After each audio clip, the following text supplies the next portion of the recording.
Okay, everybody. So what I have here is I'm all set up to do my final draft of my surreal landscape portrait thing. So I'm going to draw a quick undersketch, which is your template for working, right? So I'm going to start with that, and then we'll move on to the next stage.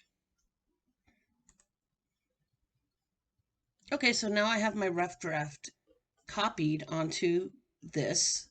As you can see, I did it all in pencil, and there's a lot of eraser on this because I wanted to get it just right, okay? And so now I can start with the inking, okay? So I've penciled everything in.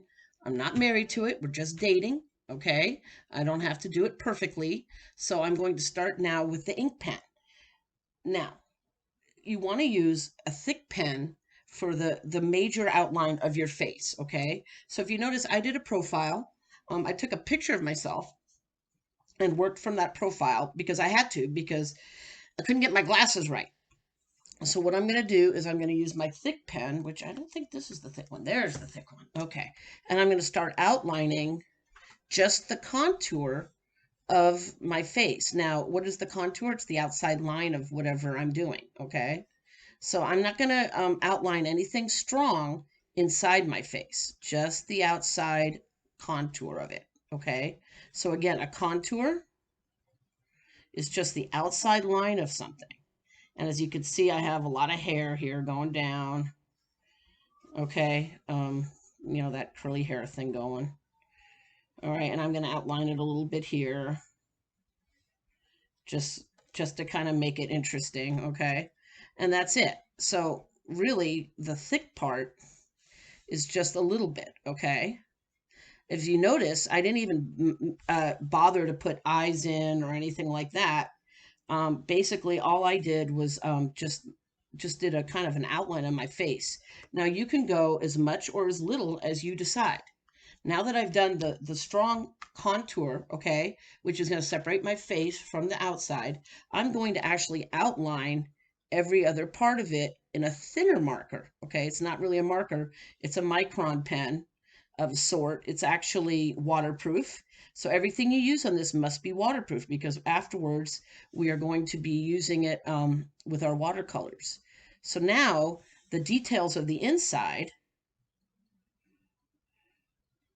I might do my face here because otherwise I think it might be a little bit um, confusing.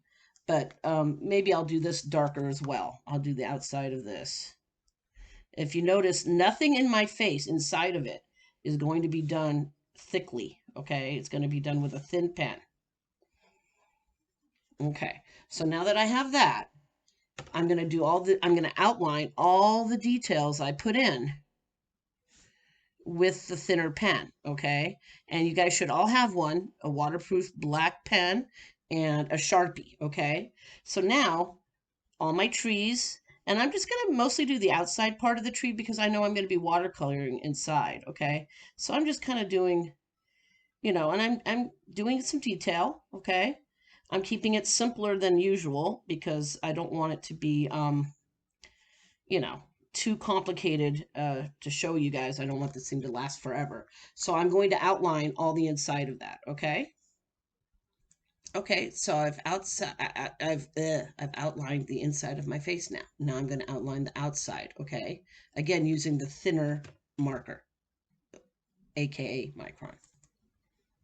Okay, so now I've outlined everything, and it looks pretty confusing right now because you can't really see the difference between the outside and the inside, all that other stuff. But once we get the color in, it's going to look great. So now the next stage is I need to erase all of the pencil. Okay, so I'm going to do that now. Okay, so now the fun starts. I'm going to watch you. I'm going to have you watch me start painting. Now, unlike other forms of painting, watercolor you don't have to do in layers. But remember that if two wet areas touch each other, they're going to bleed together. So you really want to keep things separated. So you don't want to work on the whole thing at once. You want to go to different areas so that they don't bleed. Okay, so the inside of my face is going to be the warm colors. So very easy to remember the warm colors: yellow, orange, red, and also magenta if you have it, okay? But those are the warm colors, all right? And now the fun begins. Now I can start kind of figuring out what I'm going to do.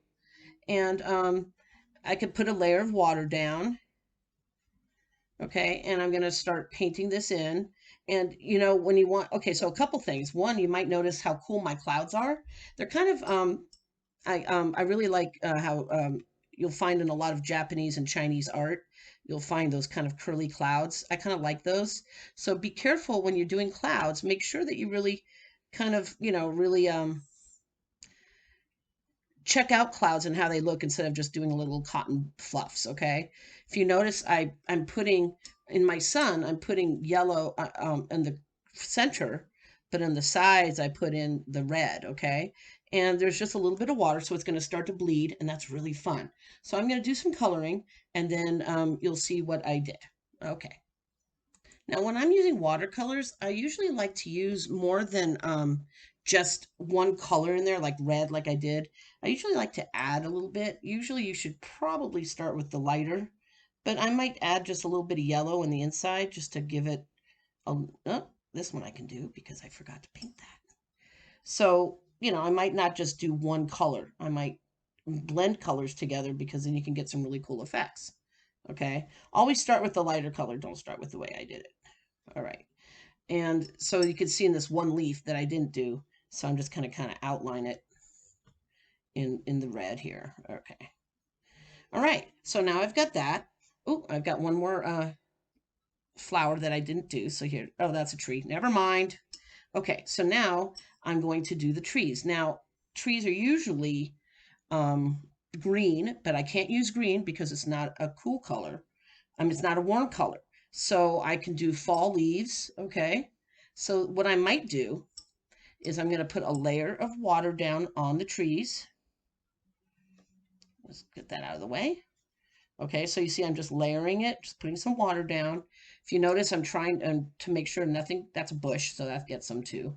I'm going to put that on there too. Brown is warm, so you can use brown if you feel like you need to, okay? So here's my trees. I'm going to make the leaves a little yellow.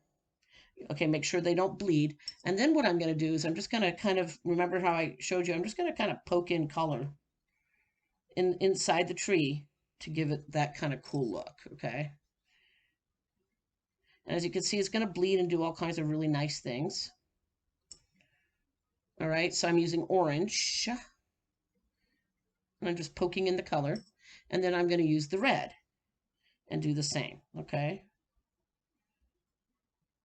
And let it do what it's going to do, because it's going to do it anyway, right? All right. So here we go. Oh, the bush gets to be red. Okay, there we go. And I'm just dropping in red to make it pretty. I'll drop in some red there too, and there. Okay. All right. So we got to start. Yeah, it's looking good. I'm going to make, now the brown, I can use the brown because the brown is warm.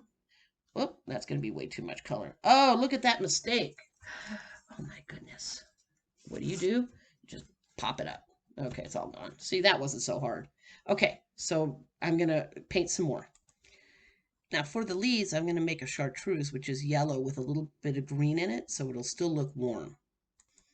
Okay, so now I've kind of done my face, and you can see that I used yellow in the front, and it's very sloppy for me. Okay, just an FYI, I'm doing this really quickly. Okay, so now I'm going to start watercoloring the back part of it. I'm using a bigger brush because I'm covering more space, okay? And I'm going to put a layer of water down first. Yeah, you guys can watch me do this. Okay, so I'm putting the layer of water down first. I'm trying to avoid the clouds. Let's get all this crap out of the way. Blah, blah, blah. Okay, I'm trying to avoid the clouds because I think I'm going to probably try to do them in a lighter color, okay? And I'm trying to avoid my face because it's still wet. Now understand that I'm doing in one stage what should probably take you a number of stages to do, like a number of days, and I'm doing it in like a number of minutes, which is too fast, okay? But you can, I just want you guys to get the idea of how this can look, okay? So I just put a layer of water down because I want my sky to be just all kinds of really pretty blues and stuff. And I want the watercolors to do the work for me. So I'm going to go straight into the blue and just see what I got. Okay. So, you know, um here's the thing about watercolors. You always start light. And if you notice my paper's buckling a bit, I'm not tripping on that. I don't care, okay? I'm using a Bristol board. I gave you guys some heavier paper at school, so make sure that you go get it. Also, this size is a little small. If you can go a little bigger, this is a 12 by 9. I'd like you to go a little bigger if you can. You just get more stuff. So I like it that there's different tones in the sky. Okay, so some of it's lighter, some of it's darker, and that's the cool part about watercolors. It just kind of does its thing for you. Okay, and if you notice, I'm not going up and down. I'm going in the direction of the sky, whatever that is. And I'm not, worrying too much about my lines right now. So there we go. There's a beginning. Okay, and now I can add some purple just to make it pretty. Okay. I don't know what I'm going to do with that moon yet. It's probably going to be a blue moon. There's a really cool song like that. I'm adding a lot of water. So this is kind of wet on wet, okay? And again, I'm going like this, so I don't want to go bunchy when I'm doing watercoloring of a large surface. I want to go smoothly, okay? Bunchly is not a word, but hopefully you'll get the idea. Okay, so I'm going to finish this and then put it on pause while I finish this, okay? Okay, so in my tray now, on the side there, I'm going to make a greenish blue, like a aqua color for the water.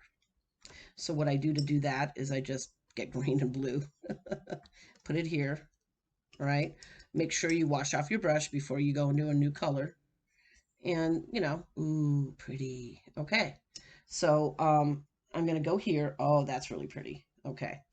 I'm going to add a little more green, I think, so it contrasts the sky.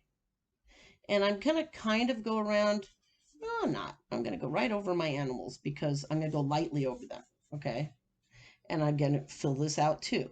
Now, there's going to be some bleedage because I didn't wait. Hold on.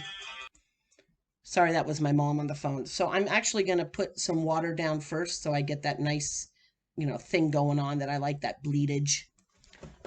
So look how I'm using my brush. See how I'm doing this and just letting the watercolors kind of do their thing? It makes it look very oceanic. Okay. And I like that. I'm going to do some streaks of blue in there. And I'm not going to over blend. I'm going to let the watercolors blend themselves.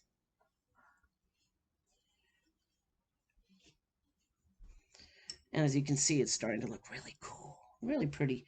And, this is what watercolors do. Details, not so good with watercolors, but really nice, beautiful, soft spaces, yes. Okay, so now I have my ocean, but I kind of want to get some of the watercolor off the animal's lip a bit. So as you can see, I can just tap it. I'm doing very sloppy, but you can kind of see. I'm going to leave that because that's a happy accident. I don't know if you see that. It's kind of pretty. But I'm just going to kind of, oh, it makes kind of a nice little thing. Interesting. Okay. So now I have a little drier surface for the creatures, all right? And it's not quite as dark as everything else, but it still has a little bit of pigment, okay? Now, I mentioned happy accident not too long ago. That's because in watercolors, you're going to get a lot of happy accidents. Things are going to happen. You're not going to have a lot of control over it, and you just have to, like, pray to the watercolor gods and just say, please, please give me some beautiful artwork. Okay, so I'm going to stop it again and do some details. Now, in a minute. But first I'm going to show you, I'm going to use my small brush again, okay? For the detail, oh, look at that. Oops, the brush isn't happy. I decapitated it. Okay, back. Okay, so just wait and there'll be some more. Okay, so now I've added some details, as you can see. I let it dry and then I go over it darker and lighter and I mix my colors, okay? So remember, you don't want to use watercolors, just one color and throw it down there and you're done. You want to let it dry a little bit, then mix another color in there and let it bleed. For instance, I put purple over the jellies, but purple and green don't mix, so I had to wait for the blue-green to dry a little bit. Now I'm going to do my moon and clouds. Now I'm going to do it kind of lightly. Um, and I think I'm just going to kind of make it super pale. Um, remember that white, believe it or not, is usually a cool color, although sometimes you'll find in paint, you'll find there's a warm white and a cool white, okay? So as you can see, just by using the extra around there, I was able to make a pretty cool looking moon. And I think I'm going to use that technique for my clouds as well. You see, I'm just going to pick up some of the color around the clouds. I'm just going to go on the outside of them mostly and just leave the rest kind of whitish.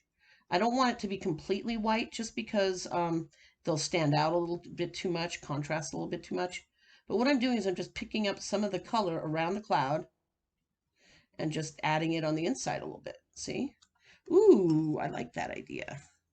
Okay, so all the clouds I'm going to do the same way. All right, you don't need to watch that, so I'm going to pause it again. Okay, and as the watercolors dry, you can add more and more detail. So this would be like, for me, maybe the first layer, and then afterwards I'd go in and do details, maybe polka dot here, that there. But as you can see, I soften the clouds. I also don't want you to put a sun in the corner, okay? We don't want a sun in the corner, either a full sun or moon, okay? So this would be a beginning. But pretty much all of my colors are laid out, and so you can get a general idea of how cool this is going to look. What I do notice is my face is looking busier than I'd like it to.